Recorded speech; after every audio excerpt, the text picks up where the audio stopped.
नमस्कार, मी कादंबरी जाधव आणि स्वागत आहे तुमच्या सर्वांचं माझ्या यूट्यूब चॅनेलमध्ये. आपण भगवद्गीतेतील श्लोकांचा अभ्यास करत होतो, तर आपले अर्जुन विषाद योगमधील सर्व श्लोक पूर्ण झालेले आहेत.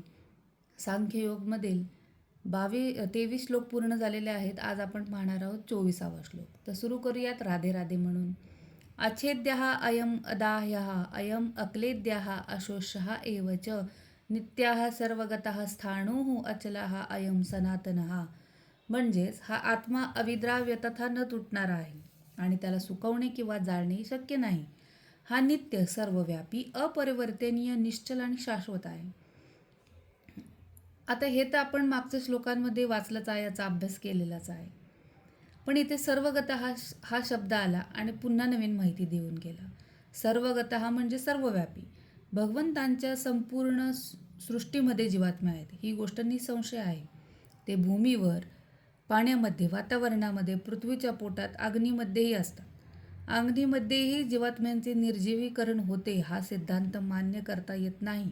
या ठिकाणी स्पष्टपणे सांगण्यात आले आहे की आत्मा हा अग्नीद्वारे जाळला जाऊ शकत नाही. म्हणून ही गोष्ट निसंशय आहे की सूर्यग्रहावरही जीवात्मे आहेत.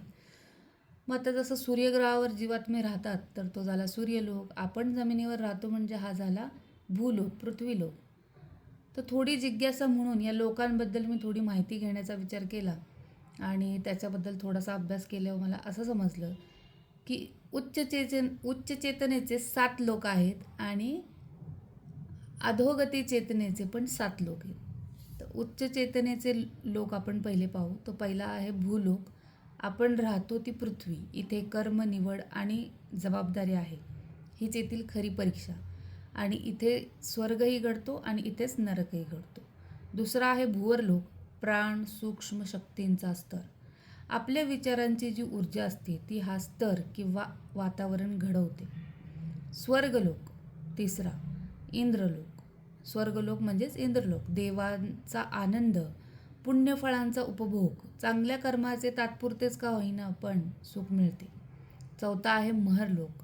महर्षींचा स्तर, शांत चिंतन, बाह्य सुखापेक्षा अंतर्मुखता त्यांना श्रेष्ठ वाटते. पाचवा आहे जनलोक. उच्च सर्जनशील चेतना, निर्मिती, करुणा, विश्वहिताची भावना असे असलेले लोक. सहावा आहे तपोलोक. तपस्या, एकाग्रता, शक्ती संचय, संयमाने प्रचंड आंतरिक सामर्थ्य जागते असे हे तपोलोकवाले लोक असतात. सातवा आहे सत्यलोक म्हणजेच ब्रह्मलोक. ब्रह्मा यांचे धाम, सर्वोच्च ज्ञानाची अवस्था, सत्याशी पूर्ण एकरूपता. मग जसे उच्च चेतनेचे 7 लोक पाहिले तसे अधोगती चेतनेचे पण 7 लोक आहेत. त्यालाच आपण थोडक्यात पाताळादी लोक म्हटलं तरी चालेल. तर पहिला आहे अतल. भोगप्रधान चेतना, इंद्रिय सुखात गुंतलेली अवस्था, काम, वासना, जास्त मोह असे असलेली लोक. दुसरा आहे वितल. शक्ती व पैशाचा अहंकार, मीपणाची भावना असे लोक. तिसरा आहे सुतल. दैत्यराज बळीचा लोक. नम्रता आणि समर्पणामुळे मिळालेली कृपा. असं म्हणतात की भगवान विष्णूंनी वामन अवतारात बळीला आशीर्वाद दिला, म्हणजेच काय तर अहंकार सोडला तर देवकृपा मिळते. हे झालं सुतल. चौथा आहे तलातल. मायावी शक्ती, चुकीचे ज्ञान, भ्रमात जगणे आणि तुम्हाला माहीतच असेल की अज्ञान व खोटे तत्वज्ञान माणसाला खालीच नेते, त्याची अधोगतीच करते. तर तलातल हे असे लोक. पाचवा आहे महातल. भीती, असुरक्षितता, सतत संशय, भीतीत जगणे म्हणजे अर्धे पाताळच अनुभवण्यासारखे आहे. सहावा आहे रसातल. मत्सर, द्वेष, तुलना, इतरांचे वाईट पाहून आनंद होणार त्यांच्या मनाला. तुलना केल्याने आपल्याच मनाची अधोगती होत असते. तर असे लोक हे रसातलमधले. आणि सातवा आहे पाताळ.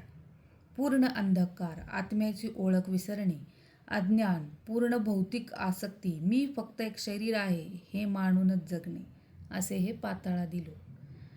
एवढे 14 लोक आपण पाहिले. याच्यावरून एक लक्षात आलं असेल की हे 14ही लोक या पृथ्वी तलावर उपस्थित आहे आणि आपण सगळे वेगवेगळ्या चेतनेच्या स्तरावर वेगवेगळे लोक हे 14ही लोक अनुभवत आहेत. आणि सर्वात शेवटी या 14ही लोकांच्या पलीकडे विष्णूचे वैकुंठधाम आणि महादेवांचे कैलासधाम. आपण आपल्या आयुष्यात अंतिम लक्ष स्वर्ग ठेवतो, तर अंतिम लक्ष स्वर्ग नाही तर देवत्वाशी नाते जोडणे हे होय.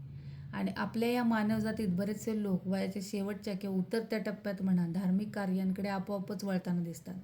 हे सर्वांनी पाहिलेच असेल. म्हणजे शेवट का होईना माणसाच्या लक्षात येतं की देवत्वाशी नाते जोडलेच पाहिजे किंवा ती समज घेऊन तो पुढे तसं कार्य करतो जो त्यांचा आत्मा असतो. तर हेच स्पष्टीकरण मला या 24व्या श्लोकावरून मिळालं. तुम्हाला कसं वाटलं नक्की कळवा. जीवन उद्देश घेऊन आपण पुढच्या व्हिडिओमध्ये भेटू. तोपर्यंत राधे राधे, धन्यवाद. आणि महाशिवरात्रीच्या सर्वांना खूप खूप शुभेच्छा. धन्यवाद. राधे राधे. हर हर महादेव.